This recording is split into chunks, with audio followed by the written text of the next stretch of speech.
Hi friends, welcome back to my channel.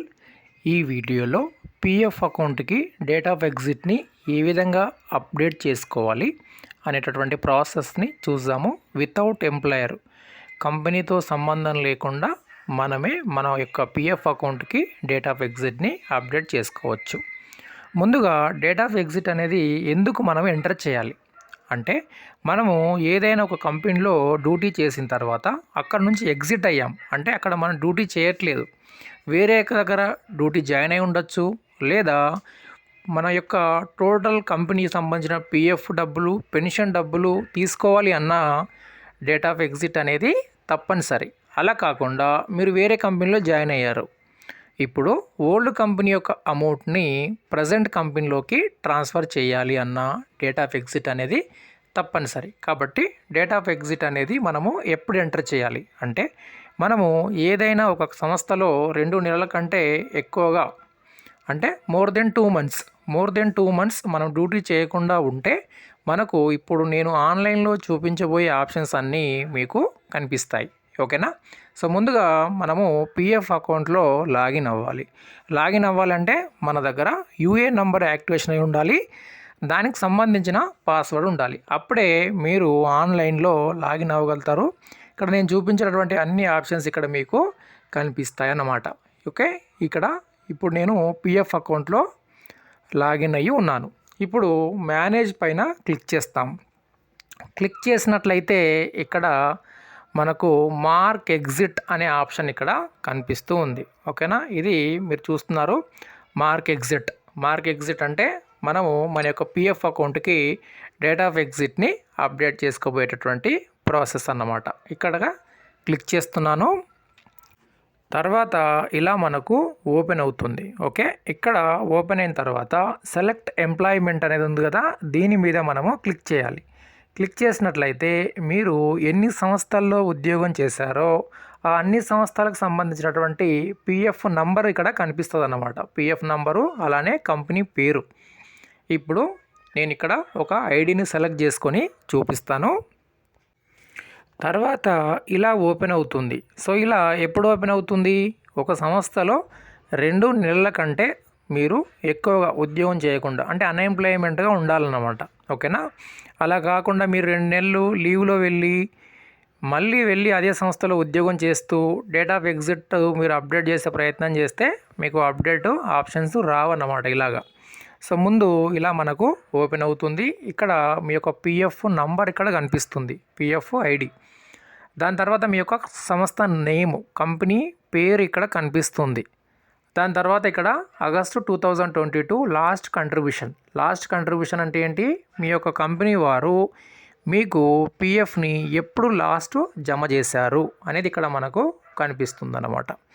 దాని తర్వాత ఇక్కడ డేట్ ఆఫ్ బర్త్, మీ కంపెనీలో ఎప్పుడు మీరు డ్యూటీ జాయిన్ అయ్యారు అనేది ఇక్కడ కనిపిస్తుంది. దాని తర్వాత పిఎఫ్, ఇది ఈపీఎస్ పెన్షన్ అన్నమాట. నెక్స్ట్ ఇక్కడ select date of exit EPF అని మనకు కనిపిస్తుంది. ఇప్పుడు దీని మీద మనము క్లిక్ చేద్దాము. తర్వాత ఇలా ఒక క్యాలెండర్ ఇక్కడ మనకు ఓపెన్ అవుతుంది. ఇక్కడ క్యాలెండర్ ఓపెన్ అయింది కదా, ఈ క్యాలెండర్లో ఒక డేట్ని మనం ఇక్కడ సెలెక్ట్ చేసుకోవాలి. ఓకే, ఏ డేటు అంటే మీరు ఏ రోజైతే లాస్ట్ ఉద్యోగం చేశారు కదా ఆ రోజు. ఫర్ ఎగ్జాంపుల్ ఇక్కడ మీరు ఆగస్టు 15 అనుకుంటున్నాను నేను. ఓకేనా, ఆగస్టు 15 నేను ఇక్కడ సెలెక్ట్ చేసుకుంటాను. సెలెక్ట్ చేసుకున్న తర్వాత సేమ్ మళ్ళీ రీసెలెక్ట్ ఉంది కదా, సో రీసెలెక్ట్ మీద మనము క్లిక్ చేయాలి. సో ఇప్పుడు నేను ఇక్కడ డేట్ని అనేది సెలెక్ట్ చేసుకుంటాను. డేట్ అయితే రాంగ్ డేటు మనం ఎంటర్ చేయొద్దు, కరెక్ట్ డేటే ఎంటర్ చేయాలి. ఓకేనా, ఇప్పుడు నేను డేట్ ఎంటర్ చేస్తాను. ఓకే, డేట్ ఇక్కడ మనము ఎంటర్ చేసాం. 2 సార్లు డేట్ని మనం ఇక్కడ ఎంటర్ చేసుకుంటాం. ఓకేనా, confirm EPF date of exit and reselect date of exit confirm అనమాట. 2 కూడా మనకు మ్యాచ్ అయ్యాయి. ఓకేనా, తర్వాత కొంచెం మనం కిందికి స్క్రోల్ డౌన్ చేసుకున్న తర్వాత ఇక్కడ సెలెక్ట్ రీజన్ ఆఫ్ ఎగ్జిట్ అనేది ఒక ఆప్షన్ కనిపిస్తుంది. ఓకే, దీని మీద మనము క్లిక్ చేయాలి, ఇది తప్పనిసరి. ఇక్కడ కూడా మీరు రాంగ్ రీజన్ ఎంటర్ చేశారంటే పిఎఫ్ క్లెయిమ్ అనేది రిజెక్ట్ అవుతుందన్నమాట. ఓకేనా, ఇప్పుడు నేను దీని మీద క్లిక్ చేస్తాను.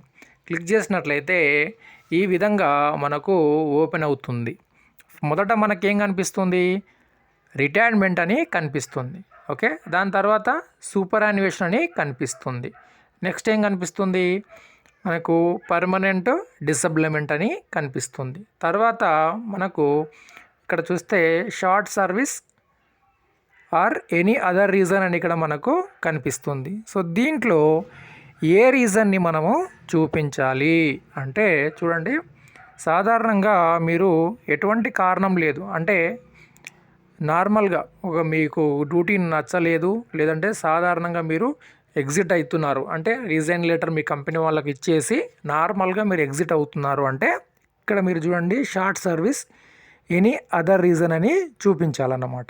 అలా కాకుండా మీరు సూపర్ యాన్యుయేషన్ చేసుకోవాలనుకుంటున్నారు అంటే మీరు ఇంకా డ్యూటీ చేయొద్దు, మీ యొక్క వయసు 55 ఇయర్స్ దాటింది, 50 ఇయర్స్ దాటింది, మీరు ఇంకా డ్యూటీ చేయదలుచుకోవట్లేదు, ఇంకా డ్యూటీ చెయ్యను అనుకున్నప్పుడు ఈ సూపర్ యాన్యుయేషన్ కానీ లేదా రిటైర్మెంట్ కూడా మనము అప్డేట్ చేసుకోవచ్చు 55 ఇయర్స్ తర్వాతనే. అలా కాకుండా కొందరు ఉద్యోగం చేస్తూ ఉద్యోగంలో ఉండి ఏదైనా ప్రమాదం సంభవించి వారు ఉద్యోగం చేయలేనటువంటి పరిస్థితిలోకి వెళ్ళిపోతారు, అంటే అంగవైకల్యం అనేది సంభవిస్తుంది. అలా ఉంటే ఇంకా వారు డ్యూటీ చేసే పరిస్థితి ఉండకపోవచ్చు కదా, అప్పుడు మీరు ఈ పర్మనెంట్ డిసబిలిమెంట్ అనేది క్లిక్ చేయొచ్చు అనమాట. ఇక్కడ ఎటువంటి కారణం లేదు కాబట్టి నేను నార్మల్గా short service any other reason అని క్లిక్ చేస్తున్నాను, అది తప్పనిసరి అన్నమాట. దాని తర్వాత ఇక్కడ మనకు ఒక చెక్ బాక్స్ కనిపిస్తుంది, దీని మీద మనము క్లిక్ చేయాలి. ఓకే, క్లిక్ చేసిన తర్వాత ఇక్కడ రిక్వెస్ట్ ఓటీపీ అని ఉంది. ఓకే, రిక్వెస్ట్ ఓటీపీ మీద క్లిక్ చేయాలి. ఇప్పుడు రిక్వెస్ట్ ఓటీపీ చేశాం కాబట్టి ఇక్కడ ఓటీపీని ఎంటర్ చేయమని అడుగుతుంది. ఆ ఓటీపీ ఏంటి, Aadhaar based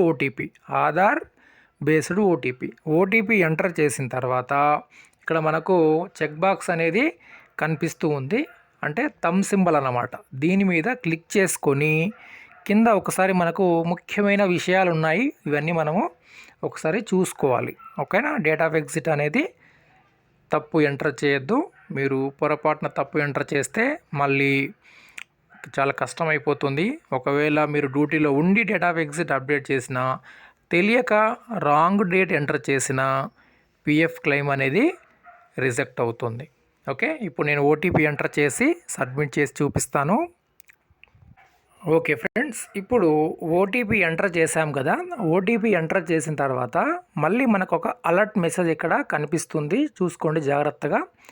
or you sure want to update date of exit అని అడుగుతుంది. అంటే మీరు ఇప్పుడు డేట్ ఆఫ్ ఎగ్జిట్ని అప్డేట్ చేయాలనుకుంటున్నారా అని అడుగుతుంది. మీరు ఎంటర్ చేసిన డేటు అన్ని వివరాలు కరెక్ట్గా ఉంటే మీరు ఈ అప్డేట్ మీద క్లిక్ చేయండి. అప్డేట్ మీద క్లిక్ చేయడంతో మీ డేట్ ఆఫ్ ఎగ్జిట్ అనేది వెంటనే అప్డేట్ అయిపోతుంది. ఓకేనా, once date of exit update అయ్యిందంటే దాన్ని మార్చడం ఇంకా కుదరదు మీ ద్వారా.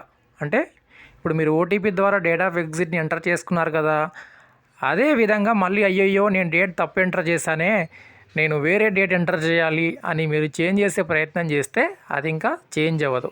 వన్స్ ఎంటర్ అయిందంటే ఇంకా అది పర్మనెంట్గా అలా ఉంటుంది. ఓకేనా, అందుకోసం జాగ్రత్తగా డేట్ కరెక్ట్గా తెలిస్తేనే మనము ఈ ఎగ్జిట్ డేట్ అనేది అప్డేట్ చేయాలి. తెలియలేదంటే కంపెనీ ఎంప్లాయర్ ఉంటారు కదా, ఎంప్లాయర్ ద్వారా మనము అప్డేట్ చేసుకునే ప్రయత్నం అయితే చేయాలన్నమాట. ఓకే, ఇదండి పూర్తి ప్రాసెస్. లైక్ చేయండి, సబ్స్క్రైబ్ చేయండి. ధన్యవాదాలు.